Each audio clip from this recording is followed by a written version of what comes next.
Hi and welcome to the Market Alert for Monday the 5th of October 2020. So your unemployment rate unexpectedly plunges below 8%, 661 jobs added. This is according to the non-farm payrolls for Friday.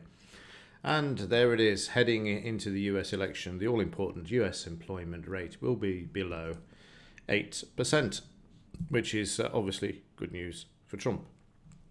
So let's have a sort of detailed look here, but there's something that's very interesting here, and that is that there is even though there are jobs being created, there is a downtrend in this, even though there was initial spike after the major 20 million loss that we saw. So now you can see that it isn't what the headline says it is personally, but that's going to be a feature going forward as this COVID continues. And of course US election as well to take into consideration. That said, I would expect a bit of a rally in the markets. Trump seems to be making a recovery. Make of it what you will. I mean, the left are having a hissy fit, saying it's a conspiracy theory to create a lot of attention around him for the US election, and also find some sort of favour. Well, it seemed to work for Boris, if that's the case, but interesting that he's having a lot of criticism for his drive-by yesterday, which I have to do, just brings a smile to my face. Only this man could get away with this. But as I've said before, I don't really do politics, but I just find the circus, it is circus, full of clowns, very entertaining. So let's have a look at Friday and see what the market did. So in the pre-market session, we saw the market dropping when it was announced that Trump had got COVID. We saw them buy back off the S2. This became the major support area for the market, as seen with the double bottom here and here. Well, more than a double bottom there. So major support at this level. They always want the market back if they can get it back. And you can see prices trading down to the S2. I'll have a quick look at the daily chart there just to see where we're heading, and we're at the 62% retracement, and then prices drive through and then come back, and immediately you see the buying coming in by the pros at the 62% in the daily, and also again at the S2. Prices then turn around and move back to the upside. You can see the buying there. As I've said before, on many occasions they need to get the market back to the upside, and again I'm just having a look to see where we are, and prices there it is, just there. We've come off the 62% retracement now as we start to move back to the upside. MDI turns green and prices continue to move up to the S1 and the 200 MA there. We then had a sell signal, and as you'll see here, watch this very carefully as prices start to sit on the entry price. They fail to move lower, and just watch the volume. You can see here that even though prices close lower, you can see how they were bought back at the entry price there. So it's the highest volume we'd had since the trade was initialized and filled, and yet the market isn't moving to the downside. So at this point I decided to pull this, which turned out to be the right thing, as the market then turned around, gave a potential buy signal. And this had its issues as well. If I can just wind this back just a bit, you can see that it came close to taking out the stop, but then fortunately as prices moved higher, we had to contend with the S1, the 200 MA and the BRN as well. And then prices show some professional buying trying to drive through and moving higher. You'll see prices then driving through, and at this point I decided to take the profits, and let me show you why I decided to do this as well. I'm just going to expand this so I can slow it down. So if we come back here, you'll see prices are trying to get through the S1, the BRN. They've closed through here, but then they start to struggle, as you'll see here. Now watch the volume again. This is the key to all of this. You'll see prices moving higher, and then they start to come back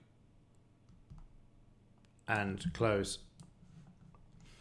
near the low, and as it was doing this, I could see this happening, and decided to pull the trade at the BRN there.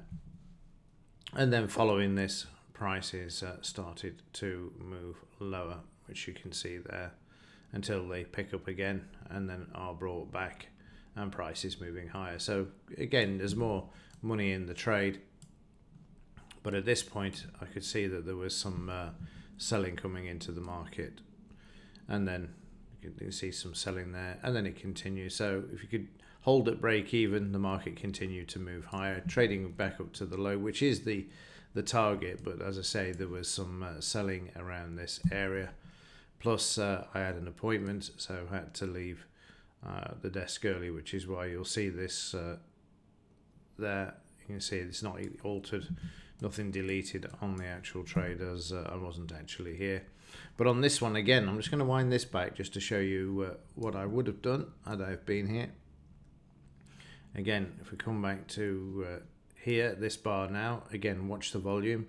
As prices start to come back, you'll see the volume increase there. It's only subtle, but you can see there is selling in the market with the increase in the red MDI there. If not, then it's taken out at 17 points, giving back profits from the previous long there. So the market just continuing to make its way to the upside. We then had the non-farm payrolls. You can see prices not really reacting to it. There was a bit of a spike to the upside, but then I think the reality, what we saw at the intro, kicked in and prices moved lower. That said, as soon as the market opened, which you'll see here, and again, I wasn't at the desk in the afternoon, which is a shame, because immediately you can see them buying into the market at the S2. That's where we saw the buying earlier on, wasn't it, in the day? We've made a new low here where we traded down to the 78% retracement in the daily chart. Big spike in the volume there as they brought the market back. But that S2, very important, as we saw early on in the morning session, back to the 200 bar moving average, back up to the S1. The factory orders were then released, and then you see prices trading back to the low there as well, with the afternoon trades not being filled, or the signals not being filled there. Prices trading back to the 200 MA and finding support before the cutoff at 4 p.m. So overnight, we've seen the German DAX gap up because of Trump's drive-by yesterday, saying that he's fine, and I'm expecting the markets to rally into the election now, that he's fine. With, say, like whether it's a PR stunt or what, I have no idea and don't care, but just fascinating to watch the rhetoric from the so-called experts, and in particularly the opposition, with all sorts of conspiracy theories. So let's have a look, see where we are.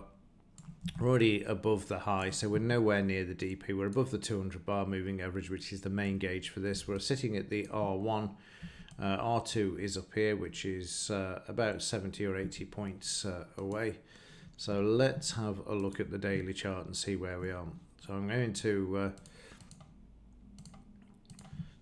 draw in from this high to Friday's low, just to get an idea of where we could see further resistance in this market. I'm going to remove these for the time being. So we've already gone through 38 and 50. So we're stuck at 62% at the moment, but these areas are the areas where you can expect to find some sort of resistance there. Let's have a quick look, see what we've got news-wise. Today we've just got Euro group meetings. That's all day.